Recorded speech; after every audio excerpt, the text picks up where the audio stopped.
motorists on our roads. The fact that not even many motorists understand the basics. What's the FRSA doing in that regard?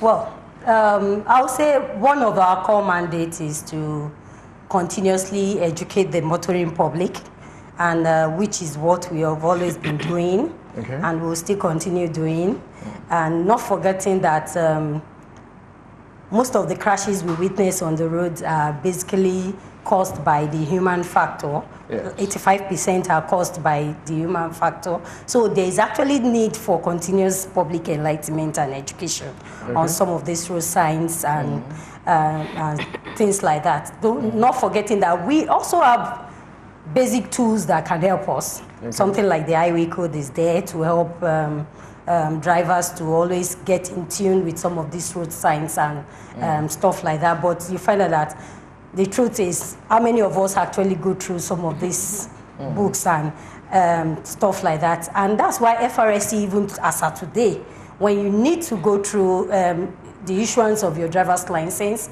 you need to go back to the driving school, where you'll be taught some of these basic things that you need to know. And things like that. People still keeps arguing, why I've been driving for 20 years, why should I go back to driving school again?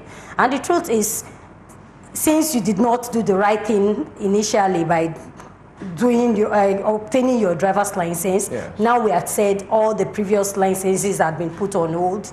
Everyone has to go back to the driving school. Is there provision in these schools for people who are not literate, who can neither read or write in English? Do you have these faculties in other indigenous languages? Yes, we do to some extent, and that's why you will see that the new highway code is a new one, a reversed one, which is in different languages now, so as to help people to get grasp with what is in it. It's colorful, it's something that has been done in various colors, and it has lots of pictures that people could easily see and understand.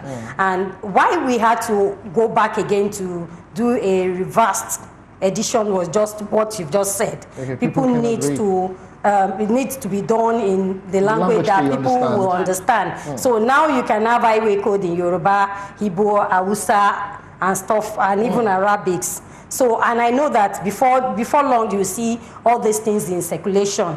The English edition is out now, and I know that in a couple of weeks from now, these other indigenous languages will be out also for people to understand these road signs and understand what they needed to be, what is needed to be done when on the road. Okay, it's been this like the third month since you launched the speed limiters. Yes, because according to the co-marshal, he said most of the road crashes are actually caused by overspeeding. Okay, so far, how has it gone, and has it been effective since you started it? I would say to some extent it has been effective. To a lot of extent. Don't forget that I said something earlier on. I said 85% of the crashes we witness on the road are actually caused by the human factor. So if you have infrastructures, you have the best of roads, you find out that even, let me give you a practical example. Abuja, for instance, had the best of road networks, but you find out that crashes are occurring more along that axis. When you also look at Lagos-Ibadan Expressway, take for instance from places like Ajebo, Ogumaki, Onigari, where you have the other contractors, they've worked to some extent there. You find out that crashes do occur mostly there because the human attitude comes to bear. Once the roads are very, very free, you see that the next thing is people start doing excessive speed. And that is why we introduced that speed limiting device to regulate the speeds at which people go. The truth about it is the speed limit for the expressway for a private vehicle is 100 kilometers per hour. But you find out that people don't actually do 100. They do above 100 because that is just the attitude we tend to bring up once the roads are free. So that is why FRSC said we need to kill this speed. And that was why the introduction, it's not as if we introduced it, it's been in the law. It's been in our National Road Traffic Regulation 2012. What's your evaluation? My evaluation so far, I would say, we know that there are some teething problems. People who say the prices are high. Actually expressive reservations. Especially at this time. The prices are high and the recessions are there. But I say, what value do you place to life? Okay. That's the truth. What value do we place to life? Because if I've not seen anywhere where we have a shelf where you have a spare life there that somebody can easily go to and buy. So when you now say the costs are high, but we are getting a lot of people being killed on the road, and that is why it is just right for us to embrace this speed limiting device. Bola, you've been smiling. You should have some reservation. Yeah, you know, we discussed it, and I said it's not a welcoming one for the society at large, and we know why. Like she said, the cost. They're thinking of how to make ends meet that day, how to feed their family, and they're thinking, like I've always said, that safety is really at the bottom of our list in Nigeria, or as Nigerians. Of a priority list. Of a priority list. Safety, I mean, we don't even think about it. We just do things, we don't think, we just dive into it. So like I said, a lot of things need to be put in place. Like people need to, their mindset needs to be changed. There has to be training, there has to be education. So it's like a culture shock for us. Like she said, it's in the law. We should have it. Like I said earlier on, I said, it's okay in a situation where things are perfect, things are working well. Things, you know, that way when it comes on, for a Nigerian who is already, who already knows what the highway code says, it won't be a shock to that person. But ask the Nigerian on the road, ask even our MBA holders if they've ever looked or read the highway code. They'll tell you no. Okay, this thing now, the Ember Months campaign for the FRSC start Crash the Crash, Speed Kills. Okay, so far you started this campaign in September. Okay, and I don't know, despite all the sensitization, because I've been getting reports, although outside Lagos, you know, from the southeastern part of the country of accident and all of that, would you say your campaign so far has been effective? Well, I'll say it's been effective to some extent, though. Not forgetting that I said something earlier. I said, when it comes to public enlightenment, it must be continuous. It's not something we must stop. And that's why, even for us in Lagos State Sector Command, we started this campaign as far back as January, and it's been continuous like that, because we don't need to wait till Ember month before campaigns are launched and stuff like that. And I would say we've had the collaboration of lots of people helping us in the drive for safety on the road there. Like she is one of the NGOs that have been working with FRSC since the beginning of the year, and I'll say just as I'll keep on saying, we are not there yet. But I know that definitely we can have that zero tolerance to crashes this year. But it starts with everybody. We need to understand that road safety is a collective responsibility. We start with every one of us. That's why when they say change begins with you. Also, when it comes to the issue of road safety or safety generally, it begins with every one of us. In your years of surveys, what have you been able to identify as the biggest challenge of road safety in the country? Attitude. I would say attitude. The attitude on our use of the roads is actually very, very bad. That is what I've noticed that is killing us mostly. You can then link it up to the issue she raised earlier, ignorance and stuff like that. But I would say the first thing is attitude. What's the core thing about that? What we need to do, what we need to do, and we've been doing it, is continuous public enlightenment going on. Working? It's been working to some extent. Feedbacks, yes. Feedbacks have been coming in, stuff, but I feel we still need to do more. So just recently, we heard rumors that you're planning to enforce that part of the law to arm the road safety officials, and people are wondering, why should you need a gun, for instance? We don't. I know that the commercial was quoted out of context. Of course, I heard that. A lot of our personnel in recent times have been knocked down, killed in the course of duty because somebody somewhere there wants to be overzealous about things, and that is why the man is so passionate. But he never said, though the part of our law says we can be harmed, but he never said we are ready for that now. So I don't see that coming now. Okay, and I want to find out about your relationship, how you were, because you said that the fight for road safety is actually a collective one, you know, but Nigerians usually want to place it always on the shoulders of the Federal Road Safety Corps. For instance, I want to find out how you guys relate with other agencies on safety, specifically the VIS, Vehicle Inspection Service, because if you don't have good vehicles on the road, of course, it will so lead to crashes, and the state of the roads, the Public Works, you know, Department of the Ministry of Transport. Just how has it been, really?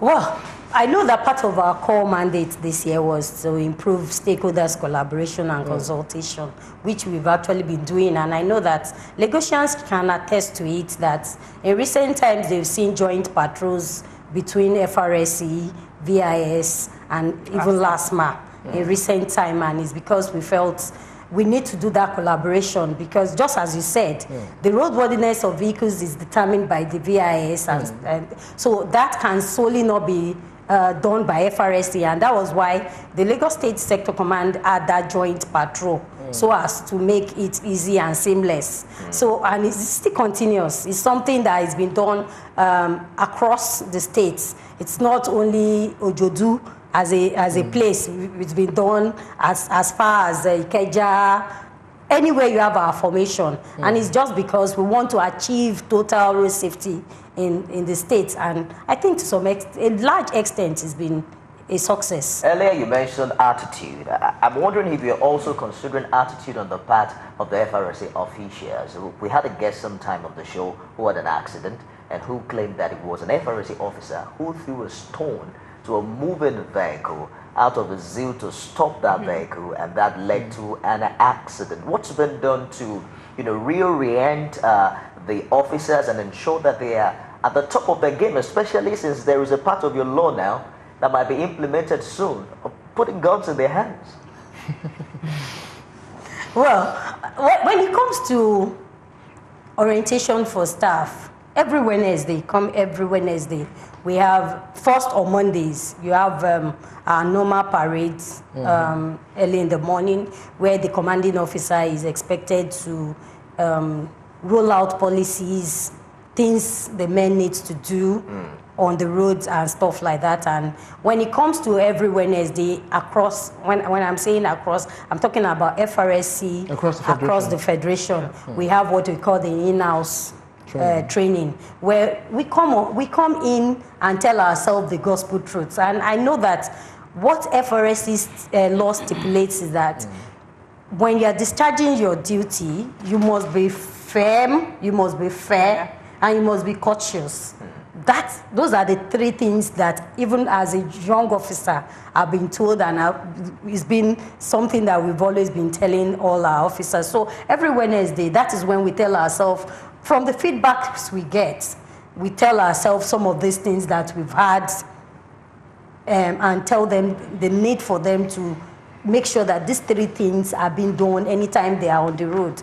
But we also have platform also for feedback. Like in the States, we have, you can get across to the sector commander if you feel you've seen anything that needed to be reported, because it can't be everywhere at the same time. So when people see such things and you get it to him, I can bet you that such an officer will be sanctioned, because we have our disciplinary procedures too, where if an officer is found wanting, is sanctioned accordingly. But if we don't get somebody telling us, because it can't be on the road every time, if nobody is reporting, then there won't be any action. So that is why we have such platform where you can call him. We have our Facebook page where people can follow us, FRSC Lagos. You can follow us there. You can also call him on his own, on his official line, and you can also call my line as the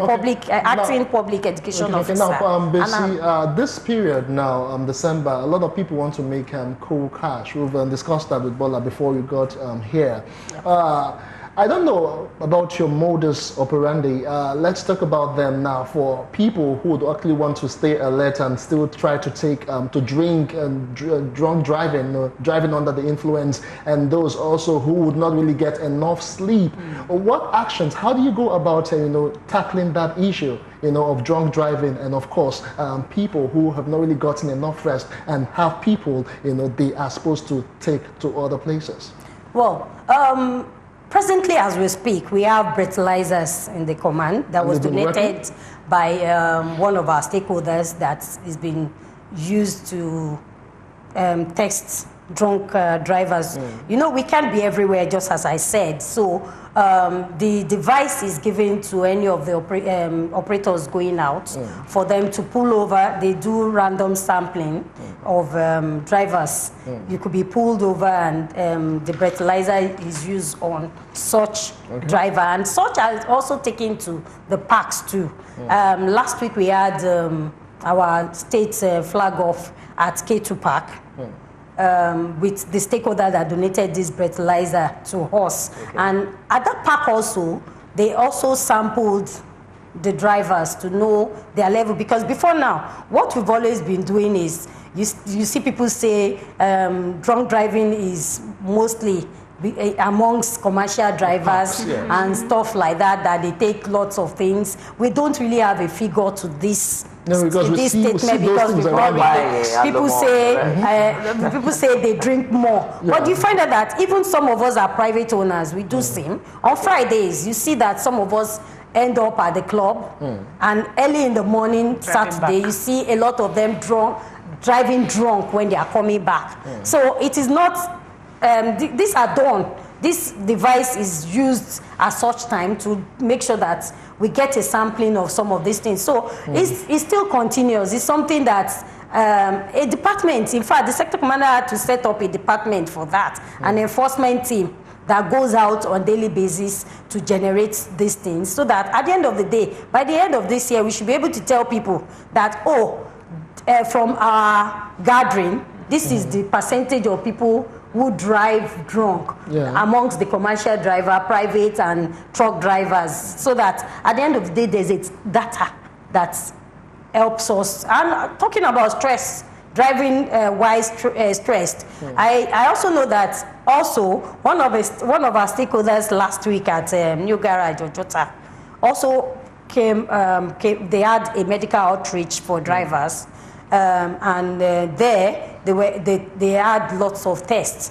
They had tests for even HIV, testing their sight and stuff like that. And that's why vision test and things like that to help them, and also their blood sugar level, because that's also one of the things that causes one to be stressed, because health-wise you're not sound, and once you're not sound, you won't have enough sleep, and it will always affect your driving. So I would say we are trying our best, but really we need people to actually help us too. We can't do it alone. Earlier you talked about your relationship with other stakeholders. Yep. One of them are commercial drivers under the umbrella NURTW. And retail. I would love to understand the quality of relationship you have with them, because you're in a bus, and then the site an FRS officer, and then they say, okay, I use that bill to use that.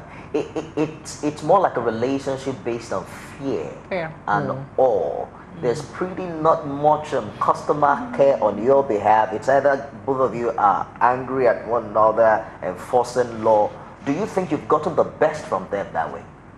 Okay, when it comes to enforcement of some of the... Where drivers only use seatbelts when they cite an FRSC officer. I would say we have the best of relationship with them. But it still boils down to the way we understand traffic laws. It is not that.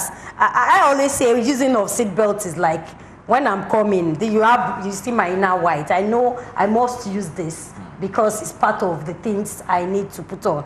So I don't need the sector commander to come to enforce me using my inner vest, because I know that it's part of the things I need to know. So it is part of my uniform. So when it comes to the issue of seatbelts, you should not do it out of compulsion or fear that you're seeing an official or fine, or because I'm going to be fined. Once you know that it is just because I need to be safe, this device will help me keep safe. Absolutely. That is the thing that should be the primary thing, not because you have cited Shonusi and I'm seeing now and you start dragging and you find out that some of them won't even know where to keep the seat belt at the end of the day because they've not been using it. So you don't need somebody to tell you to use it, but once you remember that, it's part of the things that will keep you safe. So when it comes to our relationship with them, I know that they understand these things. They do. Okay. But because they feel, it is only when I see Shonusi out there that I need to use it. But when they understand that it will keep me safe, because you know it has saved quite a lot of people on the road. Because of time. Okay, let's before we need to wrap up, I just find out last words. What needs to be done by the viewing populace, especially during the Yuletide. People want to travel back home to the villages. A lot of commercial activities. Bit of some safety tips. What must we look out for? Like I said earlier, that be very cognizant of the transportation, the logistics company you're traveling with. Okay. Like I told you that we have one that has recorded 4 accidents this year. So it's a no-no for you. Run away from them. Check records from reports, from history. Then, if possible, avoid night travel. Okay. Totally avoid it. The roads are not so good. Constructions are going on here and there. There are no lights on the road. There are no lights on the road. They're not well lit. You have articulated vehicles parked on the road, abandoned somewhere. There's also robbery. Avoid if you can. Okay. The UN said we should celebrate 10 years of Decade of Action, which is going to expire 2020, which is around the corner. How far have we gone? So we need to reduce the debt by 50%. Okay, so basically last words from you. Just as she said, the first thing I will say is, first, you must go and process your driver's license, because that is the document that permits you to drive in the first place. Make sure your vehicle is in good working condition. Avoid night traveling, as she said. Don't overload your vehicle. Speed trails, but it kills faster than HIV or any other disease out there. And please don't overload your vehiil. We need to crash the crash, because speed kills. I wish everyone a great day. And all right, that's this segment for this morning. You've heard what they have said today. I mean, life is precious. You only have one life to live. So why won't you want to protect yourself? You know, avoid all the things that have been said on the show today. Don't drink and drive. When you have to drive, don't drink. If you have to drink, don't drive. Avoid speeding. If you have to travel, do it in good hours when you know you can assure of your own safety and, of course, the alertness of the driver. We want to say many thanks to our guest this morning. To Bola Edward, Executive Director, Staff and Safe Child Foundation. Thanks for joining us this morning. You're welcome. And of course, we'll also say thank you to Deputy Route Commander Olabisi Shonusi. She is the Acting Sector Public Education Officer, Federal Road Safety Corps, Lagos. Thank you, ladies, for coming. And it's also good to know that ladies are at the forefront. Yes, they are. Keeping Nigeria safe. Okay, they say in 2014 alone, Nigeria lost $10 billion to road accident. I mean, if life is not precious, we need money.